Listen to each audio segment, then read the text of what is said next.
Let's get started on our first topic then. Should we make it harder for people to claim benefits? That's what we're asking first off. Get your calls in for this one now. More than half of Brits believe that our welfare rules are too lax. So YouGov found that 53% of us think the benefit system is not strict enough, and that's the highest figure since 2019. But 1 in 4 people still think the rules are too strict. What's your thoughts on this, James?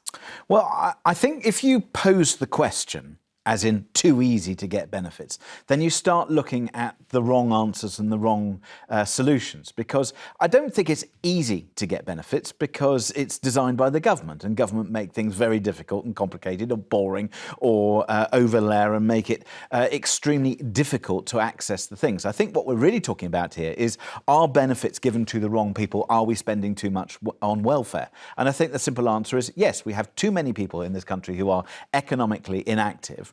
And also, the way the figures are presented means that you lump all this stuff into welfare payments. So we've got no discussion about how much of that money is being used to pay off debt. We've got no discussion about how much of that money is used to pay pensions. And then we do have certain benefits which I think are too easy to get, and they do incentivise. Well, for example, it is ridiculous in my mind that we have top-ups for people who are in work because the employer isn't being enforced or forced to pay the proper amount for a job being done. So if you have a situation that somebody is working and earning a full-time salary, and we have the national minimum wage and we have all these other things, and yet top-ups from the taxpayer are still required, and those companies who are employing are making off like bandits with huge profits and very significant profits, then to my mind, the system needs redesigning. Work should pay. People should be encouraged and forced to work should they be able to. And then the benefits system needs to be much easier for those who genuinely need help. And that category is not small. We're talking about nearly 40% of people on universal credit are in fact working. But Paula, what's your view on this one? Do you think it's too easy to get benefits? So shock horror. First part, I agree with James, actually, because I'm intrigued at this question, is it easy? Of course it isn't easy. And of those 53% who said that it was, I'd like to know if any of them had ever tried to claim benefits. I've tried to claim benefits. It was so hard that I preferred to sleep in someone's bath. That's what I had to do, rather than to claim benefits. And I was eligible for those benefits, but the process was so difficult. Secondly, for me, the question actually shouldn't be about whether it's too easy to get benefits. The question should be, do our job centres work? And that answer must be no, because the fact is, I don't know anyone who feels that they've gone to a job centre and felt that the job centre has been able to properly support them back into work. I don't know anyone who runs a business, and James, you'll probably know this answer better than I, who can turn around and say, as a business, I go to the job centre because I know I'm going to get the right member of staff for my job. You know, we've got this massive recruitment industry that's there. We're not looking to that recruitment industry to say, how do we support people to get back into work? People want to work, Storm, but it's whether they have got access to the right jobs, and it's whether they can be supported back into work. Nobody wants to be on benefits. But also, I think you raise a really important point, because you say access to the right jobs. Sometimes we have to do work and jobs that we don't want to do. And I wonder whether the system is encouraging or pushing people towards that, which is, this isn't, a choice that you have. If you are able and the job is there, you may not want to do it, but sometimes you've got to do what you need to do. I appreciate that, but when you are somebody who has, for example, worked in middle management and you find out that you've been made redundant, what is the point, James, of me going to take a job working in Costco's, for example? No disrespect to those people working in Costco, but in terms of it meeting my family's needs immediately, that's of no assistance whatsoever. And what I'm being told is, well, hang on a minute, as the government, I am going to raid your benefits because I don't think you're trying hard enough to find the right job. That's wrong. What the government need to be saying is, I'm going to ensure that the job centres are going to be able to properly support you into getting the right job for you. OK, let's go to the calls and speak to James from Caerphilly. Do you think that it's too easy to claim benefits? Yes, I do, Storm. Yes, I do. What makes you think that? Every condition known to man is on Google, and all of the signs and the symptoms are listed infinitum. And invariably these days, it is not, Paula, I'm afraid you're quite wrong, that you get interviewed down the local DWP office, but you're interviewed via Zoom or your mobile phone. Mm-hmm. And all you need do then is list your signs and symptoms as you've read up on the NHS app.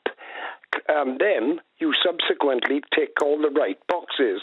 Subsequently, the DWP clerk or the DWP advisor is literally advised to award benefits because he or she can see you've said yes to that, yes to that, yes to that, because, of course, the applicant has read up and is quite au fait with all of the signs and the symptoms. I can see how it might feel that would be quite an easy get round for people. Do you not think the system would be robust enough to check with a GP whether there's been any claims made by that individual for those symptoms, claims made from ex-employees and symptoms actually on display that they're describing? Are we not doing checkups? No, we're not. It's a known fact, Storm, that I forget the figures, but no, we're not. It's a known fact that the DWP is so snowed under, they literally are playing catch-up, and that can take at least 2 years for them to get to a GP a consultant. Can I ask, James, have you ever tried to claim for benefits? Yes, I have. And was it easy for you to get? No, it wasn't, because I'm now 73 and I got hurt in the army, so it's a different kettle of fish for me. So it was a different kettle of fish back in the day, and specifically if you were in the armed forces? Yes, because I was on duty. OK. James, thank you very much for your call. Ian from Staffordshire, what's your view when it comes to seeking benefits, and is it too easy in this country to do so? Good morning, Storm and panel. I've spoken to you before about this, Storm. I got medically discharged from the Air Force. OK. In 97. I tried a couple of jobs and I lost them through basically having 10 months off sick in 14. Now, I went on DLA first, where I had it for a year at a time. Then they changed it to 2 years at a time. Then it was 3 years at a time. I was on ESA. So with ESA, my war pension, which is a DWP benefit. OK, you're talking in abbreviations quite a lot, Ian. You might be losing people here just because they don't know what these things stand for. But essentially, was it fairly easy after you left the army? Was it fairly easy for you to gain access to welfare and to benefits? No, 1 year I had 3 medicals. Okay. Because although... And how long ago was this, Ian? Part of the Department of War and Pension... Work and pension, sorry, they insisted on they couldn't share them. I've got you. So how long, because of private confidentiality and things, I'm sure, how long ago was this, Ian?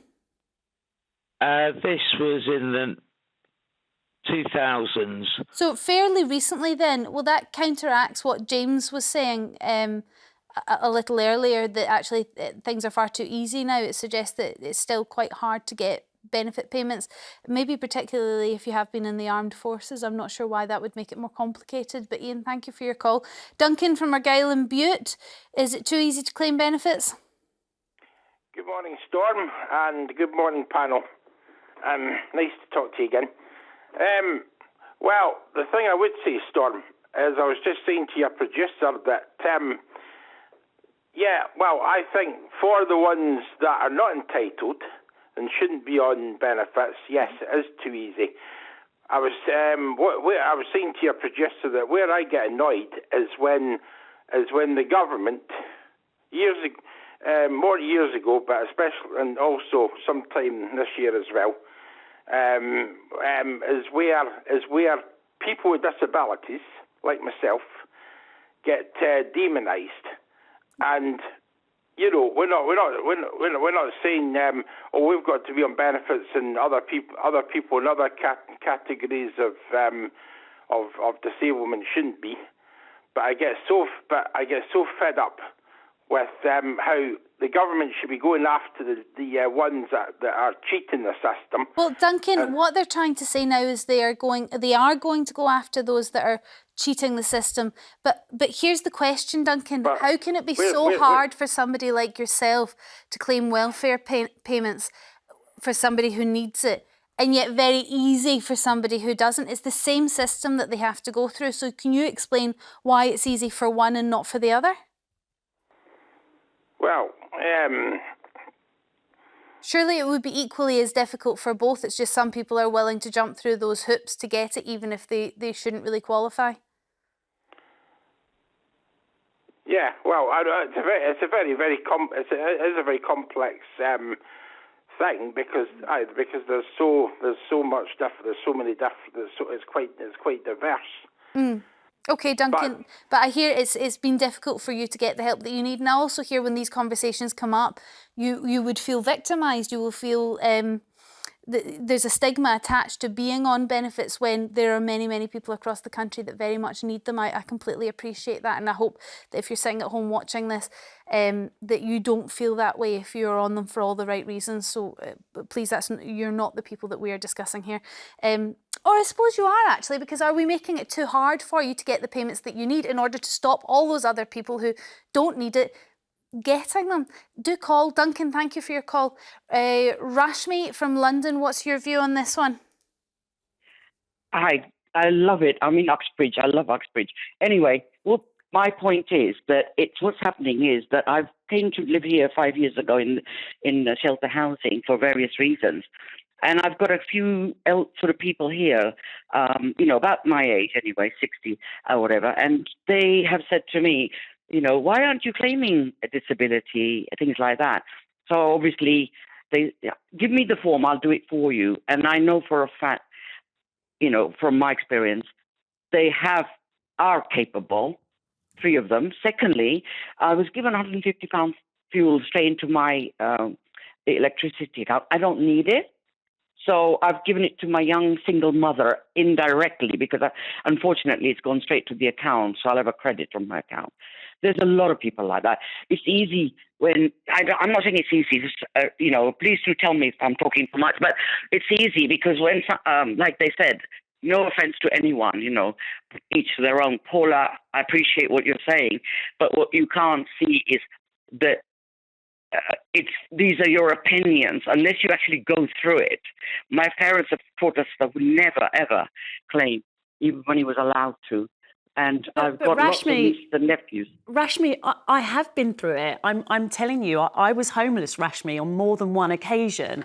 I was very much eligible for benefits. I ended up sleeping in someone's bath because actually it was easier for me to do that than to go to jump through those hurdles of claiming benefits. And I appreciate I was a teenager, so it's a long time ago, but I haven't seen that changes. Rashmi, what I want to understand and see is actually that money is being put into supporting people getting back into work, not money being used to victimise people and to make people feel as if they are somehow unworthy to be supported at a low point in their lives, because that's what it is. We've hit a low point and we need that defence of the benefits, don't we? Sorry, I'll let Rashmi, come back on that very quickly. Yeah, very quickly. Yeah, I won't keep you. Yeah, of course, we all go through it. But my point is that, 57 years in this country from Kenya, British, but my parents brought us up like that. So we help each other. All my nephews have studied very well. They all got £70,000. None of us claim in that particular group I'm talking about, right?